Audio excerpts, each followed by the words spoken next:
Hello examiner family. അപ്പോൾ നമ്മുടെ +1 വിദ്യാർത്ഥികൾ നേരിടുന്ന വലിയ വെല്ലുവിളി എന്ന് പറയുന്നത് അവർക്ക് ഒരുപാട് ക്ലാസ്സുകൾ മിസ്സായിട്ടുണ്ട് അല്ലേ.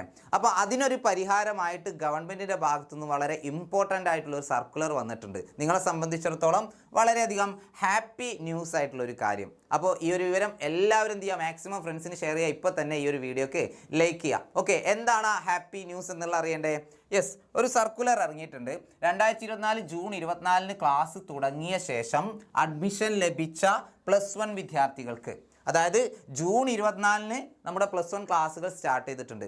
അതിന് ശേഷം അഡ്മിഷൻ ലഭിച്ചവരുണ്ട് അല്ലേ. നമ്മുടെ സപ്ലിമെൻ്ററി അലോട്ട്മെൻറ്റിലൂടെയും ട്രാൻസ്ഫർ അലോട്ട്മെൻറ്റിലൂടെയും സ്പോട്ട് അഡ്മിഷനിലൂടെയൊക്കെ അഡ്മിഷൻ ലഭിച്ച നിരവധി വിദ്യാർത്ഥികളുണ്ട്. അവർക്കൊക്കെ ഒരുപാട് ക്ലാസ്സുകൾ നഷ്ടമായിട്ടുണ്ട് അല്ലേ. ആ വിദ്യാർത്ഥികൾക്ക് നഷ്ടമായ പാഠഭാഗങ്ങൾ പഠിപ്പിക്കുന്നത് സംബന്ധിച്ചിട്ടുള്ള സർക്കുലറാണ്, ഒരു നോട്ടിഫിക്കേഷനാണ് ഗവൺമെൻറ് കഴിഞ്ഞ ദിവസം പുറത്തിറക്കിയിട്ടുള്ളത്. എന്തൊക്കെയാണ് അതിൽ പറയുന്നത് നോക്കാം. 9/8/2024 സ്പോട്ട് അഡ്മിഷൻ കഴിഞ്ഞതോടെ ഈ വർഷത്തെ ഏകജാലക പ്രവേശന നടപടികൾ അവസാനിച്ചിരിക്കുകയാണല്ലോ. 9-ാം തീയതി, ഓഗസ്റ്റ് 9-ാം തീയതി സ്പോട്ട് അഡ്മിഷനോടുകൂടി +1ലേക്കുള്ള അഡ്മിഷൻ പ്രൊസീജിയേഴ്സ് എല്ലാം എന്തായിട്ടുണ്ട്, കഴിഞ്ഞിട്ടുണ്ട്. Okay, yes. പിന്നെ 24/6/2024 ക്ലാസ് തുടങ്ങിയ ശേഷം അഡ്മിഷൻ ലഭിച്ച +1 വിദ്യാർത്ഥികൾക്ക് നഷ്ടമായ പാഠഭാഗങ്ങൾ പഠിപ്പിക്കുന്നതിന് സ്കൂൾ അടിസ്ഥാനത്തിൽ പ്ലാൻ ഓഫ് ആക്ഷൻ തയ്യാറാക്കി നടപ്പിലാക്കേണ്ടതായി കാണുന്നു. ഓക്കെ, അപ്പോൾ ഒരുപാട് കുട്ടികൾക്ക് ക്ലാസ്സുകൾ ഒരുപാട് മിസ്സായിട്ടുണ്ട്. അപ്പോൾ അവരെ പരിഗണിക്കുന്നതിന് വേണ്ടിയിട്ട് ഒരു ആക്ഷൻ പ്ലാൻ ഓഫ് ആക്ഷൻ തയ്യാറാക്കേണ്ട ആവശ്യം വന്നിട്ടുണ്ടെന്ന് ഗവൺമെൻറ്റിന് ബോധ്യമായിട്ടുണ്ട് അല്ലേ. പിന്നെ 30 ദിവസം വരെ അധ്യയന ദിനങ്ങൾ നഷ്ടമായവരുണ്ടാകാം. ഏകദേശം 30ഓളം ദിവസങ്ങളൊക്കെ ക്ലാസ് നഷ്ടമാകുമെന്ന് പറഞ്ഞാൽ +1 സയൻസ് എടുത്ത കുട്ടിയെ സംബന്ധിച്ചിടത്തോളം ഒരു ദിവസം ഒരു പീരീഡ് മിസ്സായാൽ തന്നെ ഭയങ്കര ലോസാണ് അല്ലേ. പിന്നെ എങ്ങനെ അത് മാനേജ് ചെയ്യുന്നുള്ള കാര്യത്തിൽ ഭയങ്കര ആശയക്കുഴപ്പമാണ്. അവർക്ക് പിന്നീട് അങ്ങോട്ടുള്ള ക്ലാസ്സുകൾ മനസ്സിലാവാതെ വരികയും പിന്നീടുള്ള എക്സാംസ്, അതായത് നമ്മുടെ ഓണപരീക്ഷയും അതുപോലെ തന്നെ ക്രിസ്മസ് എക്സാമും ആനുവൽ പബ്ലിക് എക്സാമും എല്ലാം ടഫ് ആവാനുള്ള ചാൻസസ് വളരെ കൂടുതലാണ്. അപ്പോഴാണ് ഈ 30 ദിവസങ്ങൾ വരെ അധ്യയനം നഷ്ടമായ കുട്ടികളുടെ കാര്യം ഒന്ന് ആലോചിച്ച് നോക്കും അല്ലേ. അപ്പോൾ അതിനെന്തെങ്കിലും ഒരു പരിഹാരം, ഒരു ശാശ്വതമായ പരിഹാരം വേണം അല്ലേ. അത് ഗവൺമെൻറ്റിനും അറിയാം. അതുകൊണ്ടാണ് ഇങ്ങനെ ഒരു സർക്കുലർ അവർ പുറത്തിറക്കിയിട്ടുള്ളത് അല്ലേ. ഒരേ ക്ലാസ്സിൽ തന്നെ വിവിധ ഘട്ടങ്ങളിലായി, അതായത് 2 സപ്ലിമെൻ്ററി അലോട്ട്മെൻറ്റുകളുടെയും 2 ട്രാൻസ്ഫർ അലോട്ട്മെൻറ്റുകളിലൂടെയും മാനേജ്മെൻറ്റ് കമ്മ്യൂണിറ്റി അഡ്മിഷനിലൂടെയും സ്പോട്ട് അഡ്മിഷനിലൂടെയും അങ്ങനെ പല രീതിയിൽ +1ലേക്ക് അഡ്മിഷൻ നേടിയ കുട്ടികളുണ്ട് അല്ലേ. പുതുതായി വന്നവരും അതുപോലെ കോമ്പിനേഷൻ മാറി വന്നവരും ട്രാൻസ്ഫർ കിട്ടി വന്ന കുട്ടികളൊക്കെ ഉണ്ടാവും അല്ലേ. കൊമേഴ്സിൽ നിന്നും സയൻസിലേക്കും, സയൻസിൽ നിന്നും കൊമേഴ്സിലേക്കും, അല്ലാതെ ഹ്യൂമാനിറ്റീസിലേക്കൊക്കെ ട്രാൻസ്ഫർ കിട്ടി വന്ന കുട്ടികളൊക്കെ ഉണ്ടാവും. അതിനാൽ പഠിക്കാത്ത പാഠഭാഗങ്ങൾ സംബന്ധിച്ച് വ്യത്യസ്ത ആവശ്യകതയുള്ള വിദ്യാർത്ഥികളാണ് ഉണ്ടാവുക. സ്വാഭാവികമായിട്ടും ചിലർക്ക് 5 ദിവസത്തെ ക്ലാസ് മിസ്സായി ഉണ്ടാവുള്ളൂ, ചിലർക്ക് 20 ദിവസത്തെ ക്ലാസ് മിസ്സായി ഉണ്ടാവും, ചിലർക്ക് 2 ദിവസത്തെ ക്ലാസ് മിസ്സായി ഉണ്ടാവും. അങ്ങനെ പല ആവശ്യങ്ങളുള്ള കുട്ടികളായിരിക്കും ഉണ്ടാവുക അല്ലേ. പിന്നെ വിവിധ ജില്ലകളിൽ തുടർച്ചയായി അവധി പ്രഖ്യാപിച്ച സാഹചര്യത്തിൽ വിദ്യാർത്ഥികൾക്ക് നഷ്ടമായ പാഠഭാഗങ്ങളുടെ കാര്യത്തിൽ ആവശ്യകത വ്യത്യസ്തമായിരിക്കും. അതുപോലെ തന്നെയാണ് ഓരോ ജില്ലയിലും മഴ കാരണം അവധി പ്രഖ്യാപിച്ചിട്ടുണ്ടായിരുന്നു അല്ലേ. ആ ക്ലാസ്സുകളും കുട്ടികൾക്ക് നഷ്ടമായിട്ടുണ്ട്. അപ്പോൾ അതിനൊക്കെ പരിഹാരമായിട്ട് ഗവൺമെൻറ് നമ്മുടെ സ്കൂൾ അധികൃതർക്ക് കുറച്ച് നിർദ്ദേശങ്ങൾ എന്ത് ചെയ്തിട്ടുണ്ട്, കൊടുത്തിട്ടുണ്ട്.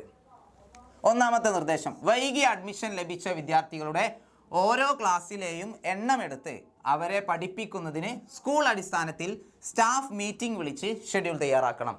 ഒന്നാമതായിട്ട് ഗവൺമെൻറ് സ്കൂൾ അധികൃതർക്ക് പറഞ്ഞിട്ടുള്ള കാര്യം എന്ന് പറഞ്ഞാൽ സ്റ്റാഫ് മീറ്റിംഗ് വിളിക്കുക, അടിയന്തരമായിട്ട് സ്റ്റാഫ് മീറ്റിംഗ് വിളിക്കുക. എന്നിട്ട് എത്ര കുട്ടികൾക്കാണ് ക്ലാസ്സുകൾ മിസ്സായതെന്നുള്ള കണക്കെടുത്തിട്ട് കൃത്യമായിട്ട് എന്ത് ചെയ്യുക, ആ ഒരു ടൈം ടേബിൾ അല്ലെങ്കിൽ ആ ഒരു ഷെഡ്യൂൾ എന്ത് ചെയ്യണം, തയ്യാറാക്കണം.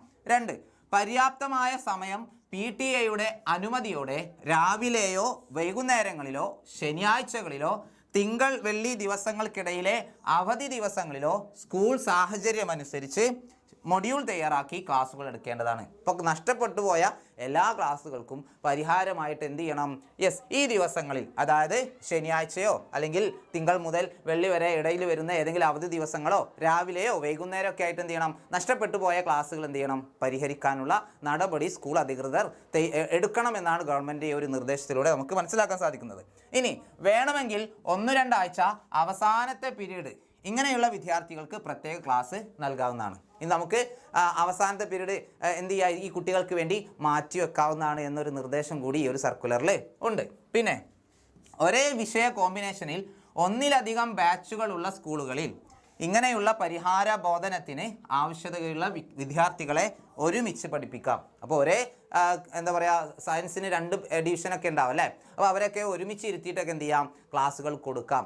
അങ്ങനെ വളരെ എന്താ പറയുക നിങ്ങൾക്ക് വളരെയധികം സന്തോഷകരമായിട്ടുള്ളൊരു സർക്കുലറാണ് ഗവൺമെൻറ്റിൻ്റെ ഭാഗത്ത് നിന്നിട്ടുള്ളത് പുറപ്പെടുവിച്ചിട്ടുള്ളത്.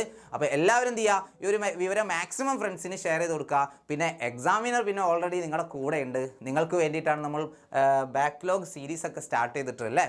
+1 അഗ്നി ബാക്ക്ലോഗ് സീരീസ് ഓൾറെഡി സ്റ്റാർട്ട് ചെയ്ത് കഴിഞ്ഞിട്ടുണ്ട്. ക്ലാസ്സുകൾ നടന്നുകൊണ്ടിരിക്കുകയാണ്. അപ്പോൾ ലൈവ് മിസ്സായവരൊക്കെ ഉണ്ടാവും, അവരൊന്നും ടെൻഷൻ അടിക്കണ്ട. എല്ലാ ലൈവിൻ്റെയും റെക്കോർഡഡ് ക്ലാസ്സുകൾ അവിടെ നമ്മുടെ ആപ്പിൽ ലഭ്യമാണ് കേട്ടോ. ഓക്കെ, അപ്പോൾ എല്ലാവരും എന്ത് ചെയ്യുക, നമ്മുടെ ബാച്ചിൽ ജോയിൻ ചെയ്യുക. നമുക്ക് ബാക്ക്ലോഗ് സീരീസിലൂടെ chapter revision live with short notes 2 ലൈവുകളാണ് ഉണ്ടായിരുന്നത് അല്ലേ. ഓക്കെ, അപ്പോൾ ചാപ്റ്റർ റിവിഷനാണ് ഫസ്റ്റ് ലൈവ്, അതിൽ ഷോർട്ട് നോട്ട് ഉപയോഗിച്ചിട്ടുള്ള ലൈവ് ആയിരിക്കും. അതോടൊപ്പം തന്നെ exam oriented question discussion live ആയിരുന്നു രണ്ടാമത്തെ ലൈവ്. ലൈവ് അറ്റൻഡ് ചെയ്യാൻ കഴിയാതെ പോയവരെ വിഷമിക്കേണ്ട, എല്ലാം നമ്മുടെ ആപ്പിൽ റെക്കോർഡായിട്ട് കിടക്കുന്നുണ്ട്. ഓക്കെ, അപ്പോൾ എല്ലാവരും എന്ത് ചെയ്യുക, എത്രയും പെട്ടെന്ന് തന്നെ നമ്മുടെ ബാച്ചിൽ ജോയിൻ ചെയ്യുക. ഇപ്പോൾ ബാച്ചിൽ ജോയിൻ ചെയ്യുകയാണെങ്കിൽ നിങ്ങൾക്ക് 1000 rupees ഡിസ്കൗണ്ട് ഉണ്ട്.